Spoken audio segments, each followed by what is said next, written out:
Assalomu alaykum. Bugungi video rolikimizda uy sharoitida lag'mon pishiramiz. Lag'monning retseptini opsiyada yozib qoldiraman. Birinchi ishimiz lag'mon uchun qattiqroq xamir qilib olamiz. Tayyor bo'lgan xamirni 10 minut dam beramiz. Damini olincha ovqatimizni, go'shtlarni, sabzavotlarni videoda ko'rsatilgan shaklda chiroyli qilib to'g'rab olamiz.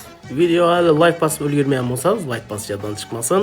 Mazali retseptlar o'tirmaslik uchun podpiska tugmasini bosib qo'yinglar. Keyingi navbatdagi ishimiz xamirimizni ozgina yog' solib ishlab beramiz. Ishlab bo'lgandan keyin qo'limizning katta barmog'ini enligini kesib olamiz. Kattaroq idish olib yog'lab, xamirimizni videodagidek cho'zib idishga taqab olamiz. Tayyor bo'lgan xamirni yana 10 minut damga qo'yib, boshidan olib yoyib boshlaymiz. Yoyish jarayonini videoni yaxshilab kuzatsangizda o'rganib olasizlar. Shu arada suvimiz ham qaynab qoladi. Xamirimizning pishish vaqti 8 minutdan 10 minutgacha vaqt oladi.